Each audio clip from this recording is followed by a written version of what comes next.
Thank you, Jennifer. And Jack and Welcome to London's West End. Over the next 5 days, we're going to be taking you behind the scenes of some of Theatreland's top shows and bringing you all the goss, glamour and glitz that makes this the theatre capital of the world.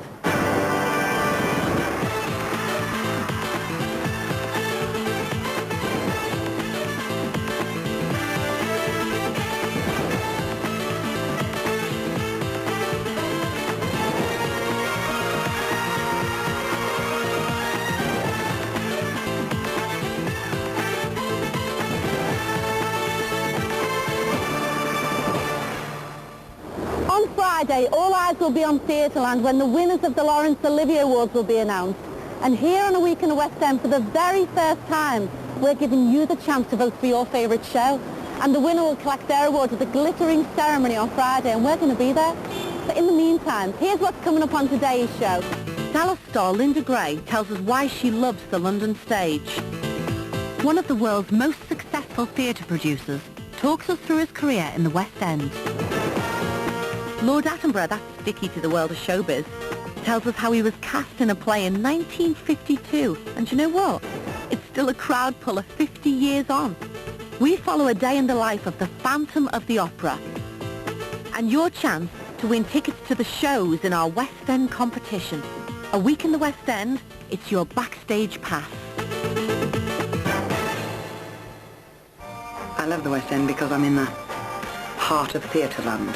I love being not just part of a theatre company, which is great, they become family, but part of a bigger theatre family. A licensed sex shop, girls in doorways.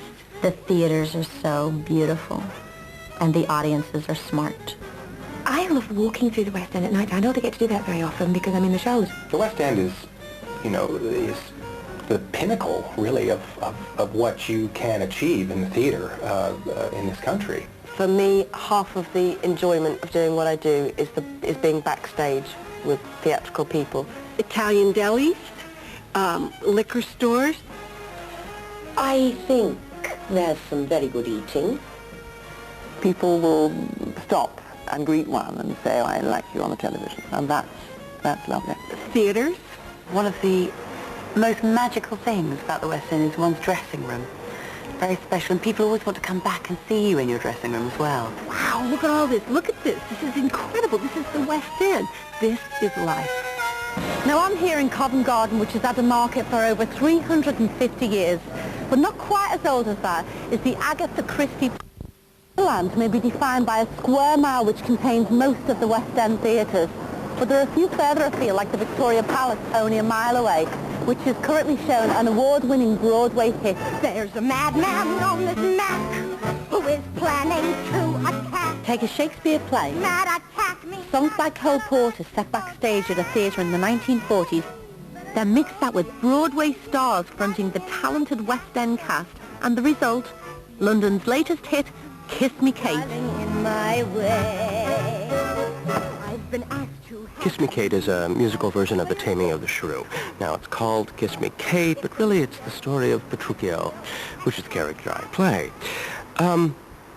You see, Fred is the conceiver, producer, director, and everything of this show, and it takes no small ego in order to accomplish that. When I'm cool.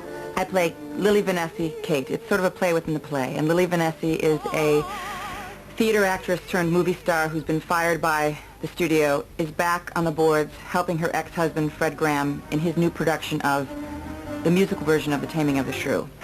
They're divorced, they're still in love. He's dating a Corinne that he's made sort of the second lead in the show. She's engaged to a general sort of General MacArthur type. A bouquet of flowers is sent to her that she thinks is from Fred. It's meant for the other woman. She finds out. She gets really upset. And the row begins. She's such a strong Lily Vanessa, and Catherine, certainly, two very strong broads. I mean, ballsy women. And I think that's one of the things that really drew me to her, was her strength and her not being afraid to say what she thinks. Avoid the traveling salesman, though a tempting Tom he may be. From China he will bring you jade and perfume. From Don't forget, 'tis he who'll have the fun and be the baby. Oh, I hate men. My character's name is Bill Calhoun. He is a Broadway hoofer. He's an old dancer in Broadway shows, but he gets this job to do this musical version of The Taming of the Shrew with his girlfriend, Lois Lane. He gets tired of rehearsal and he takes off and goes to a crapshoot game because he has got a major gambling problem. So he gambles away all of his money, and when they come after him for the IOU, he signs Fred Graham's name, who is the director of the show, who also plays Petruchio.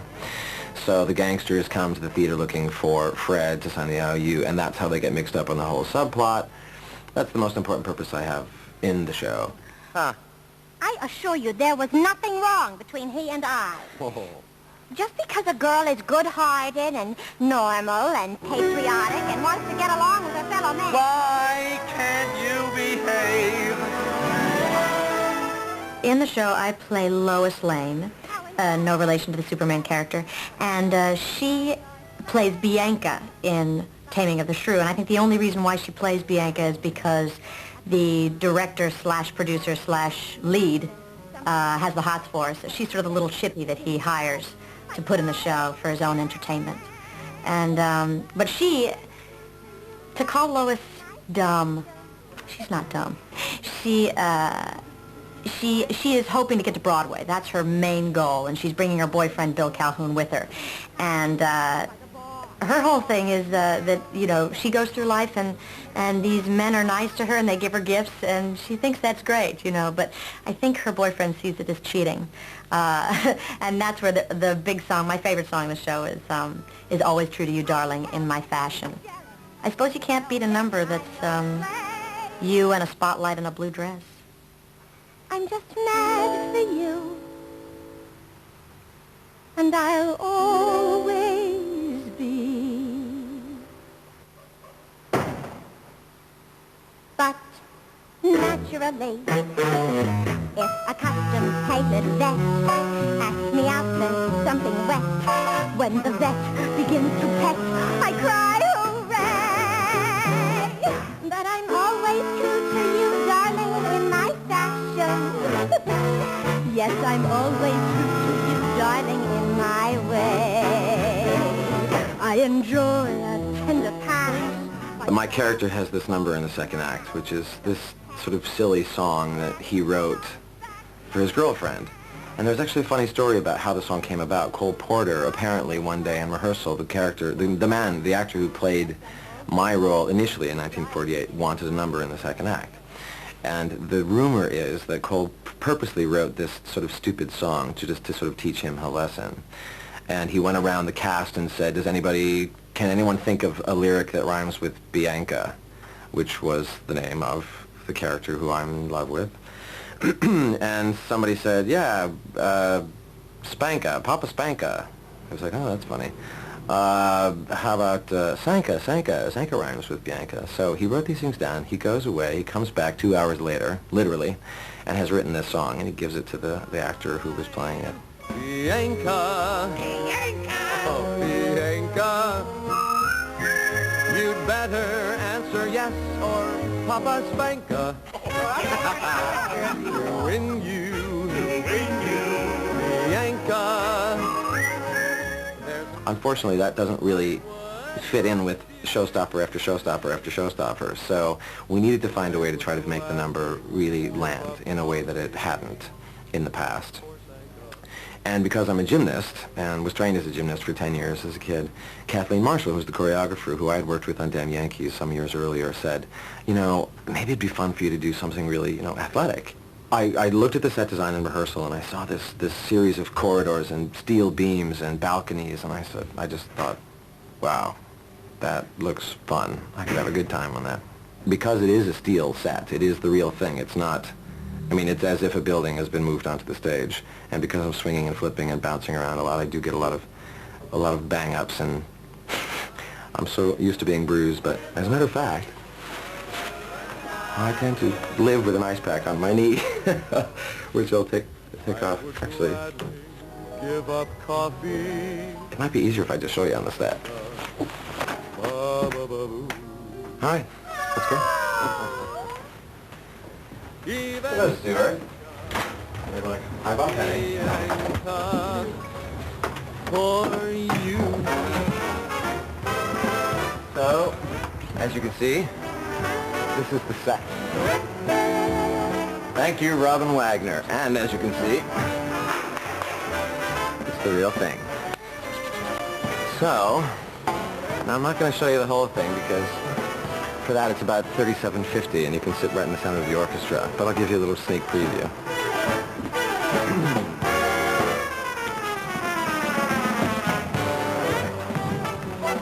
And at this point, my love appears on the balcony. She tosses down a rose, goes in the teeth, and I think it's a good idea to return it to her.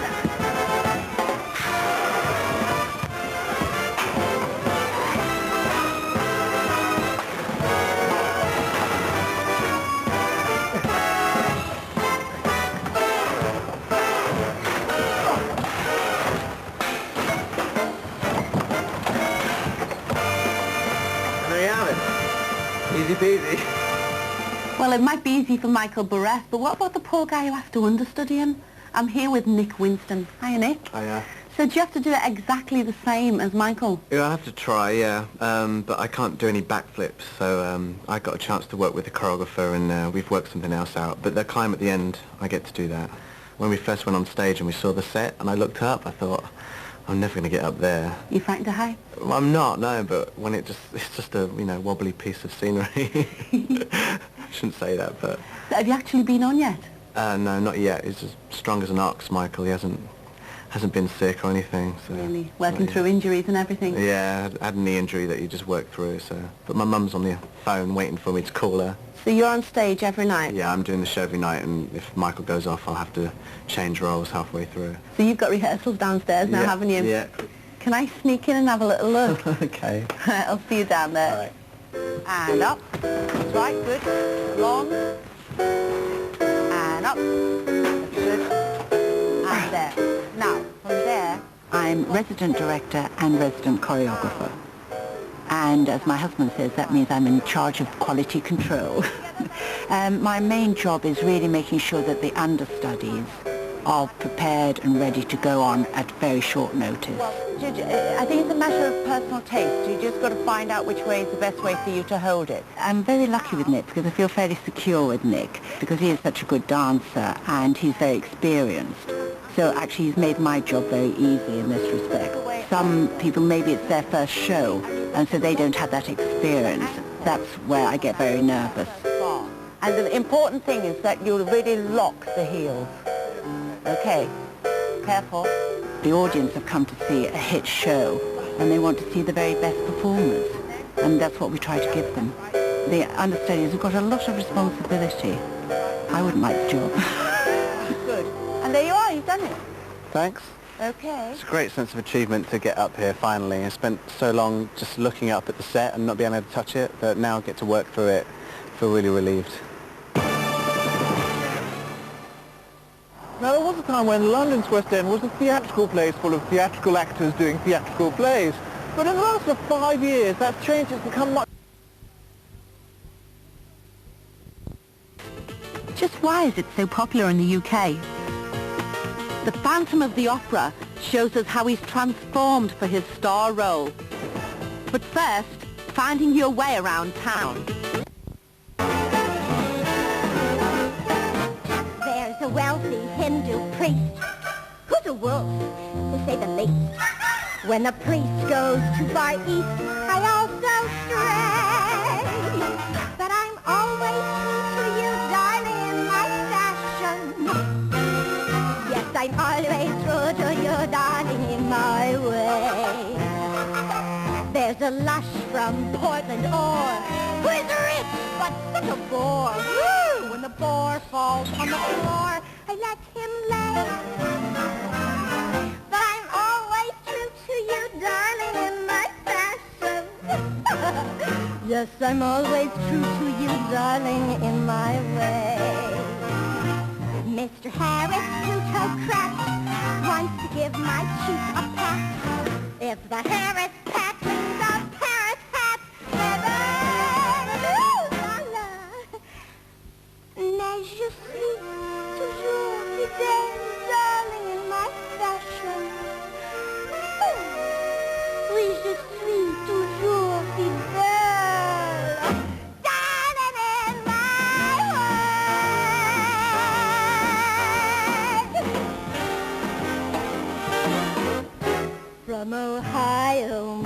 Mr. Thorne calls me up from night till morn. Mr. Thorne once cornered corn, and that ain't hay.